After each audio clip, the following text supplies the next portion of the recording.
Hello guys, welcome to युक्ति professional classes. इस video में हम एमपीपीएससी असिस्टेंट प्रोफेसर के कॉमर्स के लिए प्रिपरेशन देख रहे हैं। अगर आपने मेरे चैनल को सब्सक्राइब नहीं किया है तो मेरे चैनल को सब्सक्राइब किया, लाइक ज़रूर करिए।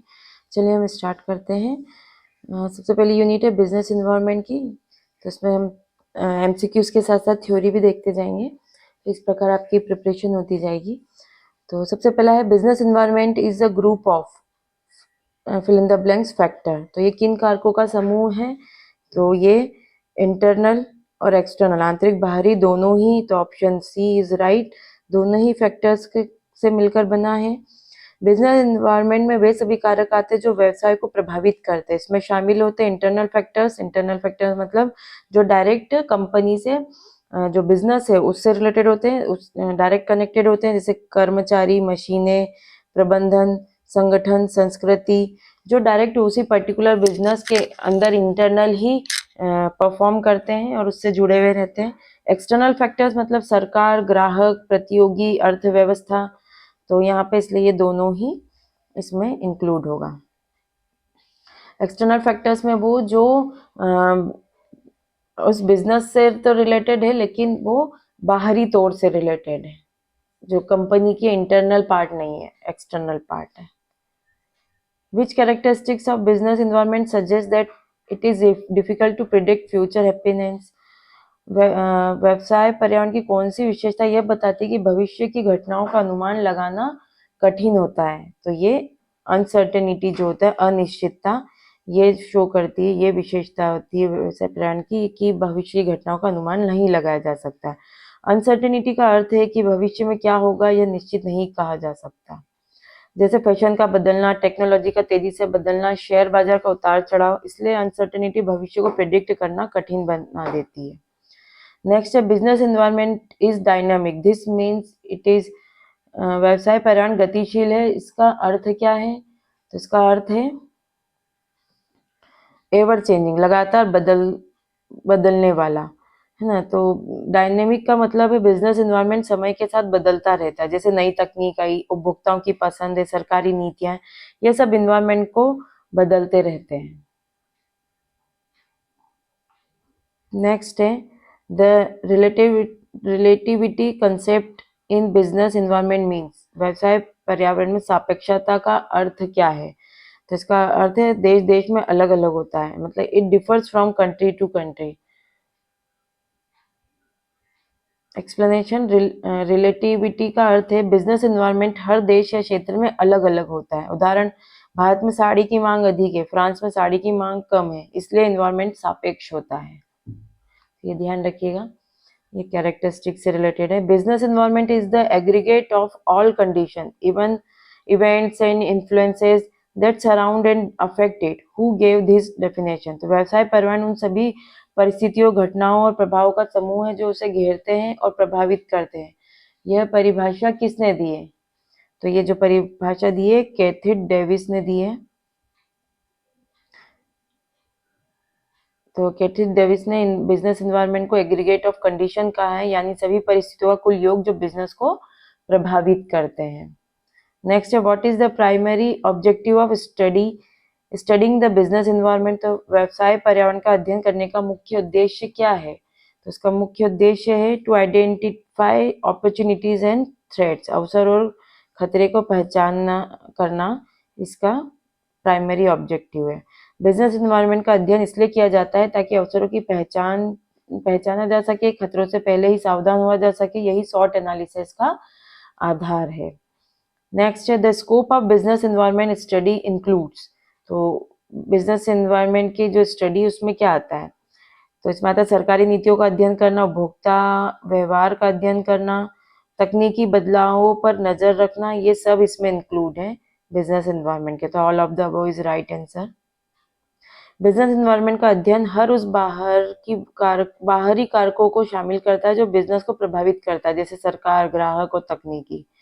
Identifying threats through environment scanning helps a firm to.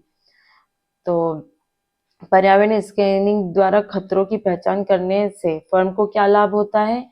तो इसको जो लाभ होता है वो पहले से चेतावनी मिल जाती है, serve as an early warning signal. एक सिग्नल मिल जाता है। जब आप आइडेंटिफाई कर लेते हैं स्कैनिंग के थ्रू कि ये थ्रेट है, तो एक सिग्नल चेतावनी मिल गई है कि अब हमको बच के रहना है। थ्रेट पहले पता चलने से कंपनी पहले से रणनीति बना सकती है और नुकसान से बच सकती है। नेक्स्ट है which of the following is an importance of business environment. तो बिजनेस इन्वायरमेंट के महत्व इसमें से क्या है? तो उपयोगी संसाधनों को प्राप्त करना, तेज बदलाव से निपटना और योजना और नीति बनाने में मदद करना। ऑल ऑफ द अबव ये सारे ही बिजनेस इन्वायरमेंट की इंपॉर्टेंस है। बिजनेस इन्वायरमेंट संसाधन उपलब्ध कराता है, बदलाव से निपटने में मदद करता है, भविष्य की योजना बनाने में सहायक होता है। नेक्स्ट है फर्स्ट मूवर एडवांटेज मीन्स। तो फर्स्ट मूवर एडवांटेज का अर्थ क्या है? इसका अर्थ है प्रतियोगियों से पहले अवसर का लाभ उठाना। जो कंपनी किसी नए अवसर को सबसे पहले पहचान कर उसका लाभ उठाती है उसे प्रतिस्पर्धा में बढ़त मिलती है। इसे फर्स्ट मूवर एडवांटेज कहते हैं। नेक्स्ट है which of the following is an internal factor of business. इसमें से इंटरनल फैक्टर कौन सा है बिजनेस का?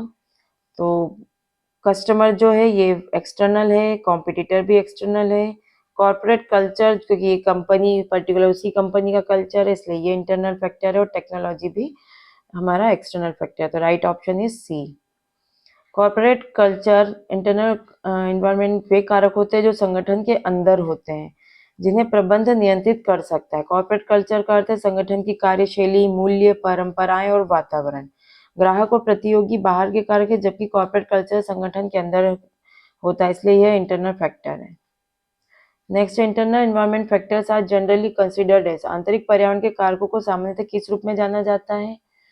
तो ये कंट्रोलेबल होते हैं, नियंत्रण योग्य होते हैं। ये जो इंटरनल इन्वायरमेंट है वो नियंत्रण योग्य होते हैं। इंटरनल फैक्टर जैसे संगठन की नीति, उद्देश्य, कर्मचारी, कार्य प्रणाली आदि को कंपनी बदल सकती है। इसे इंटरनल इन्वायरमेंट के कारक, इसलिए इंटरनल इन्वायरमेंट के कारक कंट्रोलेबल माने जाते हैं। नेक्स्ट है promoters vision falls under which category. Promoter का जो दृष्टिकोण है, विजन है, वो किस श्रेणी में आता है? तो ये इंटरनल इन्वायरमेंट के अंतर्गत आता है। प्रमोटर्स या ऑनर का विजन और मिशन कंपनी के अंदर से निर्धारित होता है। यह कंपनी की रणनीति और भविष्य की दिशा तय करता है, इसलिए यह इंटरनल इन्वायरमेंट की कैटेगरी में आता है। नेक्स्ट है external environment is divided into which two parts. तो एक्सटर्नल इन्वायरमेंट को माइक्रो और मैक्रो, सूक्ष्म और व्यापक रूप में दो भागों में बांटा गया है। तो माइक्रो जो सीधे बिजनेस को प्रभावित करता है, ग्राहक, आपूर्तिकर्ता, प्रतियोगी, और मैक्रो जो है जो पूरे उद्योग को प्रभावित करता है जैसे राजनीति, अर्थव्यवस्था, समाज, कानून। एक्सटर्नल इन्वायरमेंट क्या है? जो बिजनेस के बाहर से इफेक्ट देते हैं। उसमें भी दो पार्ट होता है, एक माइक्रो जो छोटे लेवल पे इफेक्ट करता है और एक मैक्रो जो बड़े लेवल पे इफेक्ट करता है। मतलब जो ग्राहक है, अब कस्टमर जो पर्टिकुलर उस एरिया के, जैसे अगर कोई कोको कोला इंडस्ट्री या सॉफ्ट ड्रिंक वाली जो इंडस्ट्री है, तो उसके जो कस्टमर है अगर उनकी कोई चॉइस बदलती है तो वो पर्टिकुलर उसी बिजनेस पे इफेक्ट होगा। आपूर्तिकर्ता अगर महंगा हो गया तो वो पर्टिकुलर उसी बिजनेस के जो सप्लायर है वो इफेक्ट करेंगे, है ना। और पूरे उद्योग को प्रभावित करता है। मतलब अगर गवर्नमेंट ने कोई ऐसी पॉलिसी ला दी जो सारे उद्योगों पे लागू है तो ये भी एक्सटर्नल है, लेकिन ये सभी उद्योगों पे लग रहा है और ये पर्टिकुलर उसी कैटेगरी के उद्योग पे लग रहा है, तो ये माइक्रो लेवल पे। मैक्रो में बड़े लेवल तक उद्योगों पे इफेक्ट करेगा। Which of this is a micro environment factor? पूछा गया निम्न में से कौन सा सूक्ष्म पर्यावरण का कारक है? तो सूक्ष्म पर्यावरण। राजनीतिक स्थिरता ये मैक्रो है। सप्लायर ये पर्टिकुलर उसी बिजनेस का, ये माइक्रो है। मुद्रास्फीति दर जो सभी पे लागू होगा। टेक्नोलॉजी लॉज है जो सभी पे लागू होंगे।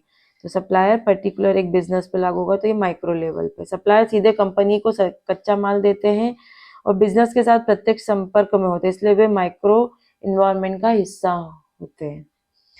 Macro environment is also known as, जो मैक्रो है जो व्यापक पर्यावरण है वो किस नाम से जाना जाता है? तो ये सामान्य पर्यावरण के नाम से भी जाना जाता है। मैक्रो पर्यावरण पूरे उद्योग या समाज को प्रभावित करता है, न कि किसी एक कंपनी को, इसलिए इसे जनरल इन्वायरमेंट भी कहा जाता है। नेक्स्ट है customer, competitors and marketing intermediates are part of. ग्राहक, प्रतियोगी, विपणन मध्यस्थ, ये सब किसका पार्ट है? तो ये माइक्रो सूक्ष्म पर्यावरण का पार्ट है। ये सभी कारक कंपनी के बहुत नजदीक होते हैं और उसके दैनिक कार्यों को सीधे प्रभावित करते हैं, इसलिए इन्हें माइक्रो इन्वायरमेंट के रूप में रखा जाता है। A change in the taste and preference of consumers is part of which environment? उपभोक्ता की रुचि और पसंद में परिवर्तन किस पर्यावरण का भाग है? तो ये सोशल एनवायरनमेंट का भाग होगा, सामाजिक पर्यावरण है। सोशल एनवायरनमेंट में लोगों की जीवन शैली, संस्कृति, परंपराएं और पसंद शामिल होती है, इसलिए टेस्ट और प्रेफरेंस में बदलाव सामाजिक पर्यावरण का हिस्सा है। नेक्स्ट है डीमोनेटाइजेशन और GST implementation is an example of. नोटबंदी और जीएसटी लागू होना किसका उदाहरण है? तो ये आर्थिक पर्यावरण, इकोनॉमिक एनवायरनमेंट का उदाहरण है। डिमोनेटाइजेशन, जीएसटी सरकार की आर्थिक नीतियां हैं जो मुद्रा प्रणाली, कर व्यवस्था और व्यापार को प्रभावित करती है, इसलिए ये आर्थिक पर्यावरण का हिस्सा होगी। Introduction of 5G technology belongs to. तो 5G तकनीक की जो शुरुआत की जा रही है वो किससे रिलेटेड है? टेक्नोलॉजिकल इन्वायरमेंट, तकनीकी पर्यावरण से रिलेटेड है। 5G एक नई तकनीकी खोज है और संचार व्यवस्था और व्यापार के तरीके को बदल देती है, इसलिए ये टेक्नोलॉजिकल इन्वायरमेंट के तहत आएगी। नेक्स्ट है द कंपनीज एक्ट 2013 और consumer protection act are example of. तो ये लीगल इन्वायरमेंट, कानूनी पर्यावरण के अंतर्गत आएगा। ये सभी कानून हैं जिन्हें सरकार ने बनाया और जिनका पालन कंपनियों को करना अनिवार्य है, इसलिए ये लीगल इन्वायरमेंट के अंतर्गत आते हैं। Stability of the current government and it's attitude towards business is. वर्तमान सरकार की स्थिरता और व्यवसाय के प्रति उसका रवैया किस प्रकार का कारक है? तो ये पॉलिटिकल फैक्टर है ना, पॉलिटिकल फैक्टर के अंतर्गत आएगा। सरकार की स्थिरता, उसकी नीतियां और उसका दृष्टिकोण राजनीतिक वातावरण से संबंधित होता है, यह व्यवसाय पर सीधा प्रभाव डालता है। नेक्स्ट है शॉर्ट एनालिसिस स्टैंड्स फॉर। तो ये स्ट्रेंथ, वीकनेस, अपॉर्चुनिटी और थ्रेट्स को शो करता है। स्ट्रेंथ एंड वीकनेस आंतरिक कारक है और अपॉर्चुनिटी और थ्रेट्स बाहरी कारक है, इसका अध्ययन करता है शॉर्ट। ये एक विश्लेषण तकनीक है। Which of the following is an uncontrollable factors for a business. तो निम्नलिखित में से कौन सा व्यवसाय के लिए अनियंत्रणीय कारक होता है? तो ये होती है, देखो, मार्केटिंग मिक्स कंपनी खुद डिसाइड करती है, ऑर्गेनाइजेशन स्ट्रक्चर कंपनी खुद कर सकती है, इसको कंट्रोल कर सकती है, चेंज कर सकती है।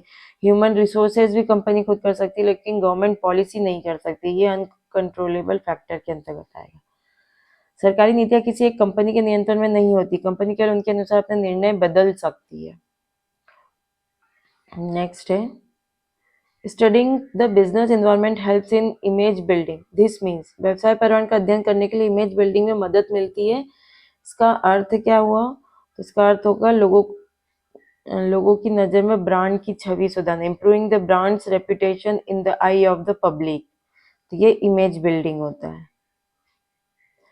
जब कंपनी पर्यावरण के प्रति जागरूक होती है, जैसे प्रदूषण कम करना, CSR करना, उपभोक्ताओं की जरूरत समझना, तो जनता के मन में उसकी अच्छी छवि बनती है, इसे ही इमेज बिल्डिंग कहते हैं। चलिए आज के लिए इतना ही, मिलते हैं हम नेक्स्ट वीडियो में। इसी तरह सारे हम चैप्टर्स के MCQs और थ्योरीज पढ़ते रहेंगे और प्रिपरेशन करते रहेंगे। अगर आपको मेरा वीडियो अच्छा लगा है तो चैनल को सब्सक्राइब और वीडियो को लाइक ज़रूर करिएगा। मिलते हैं नेक्स्ट वीडियो में। Thank you.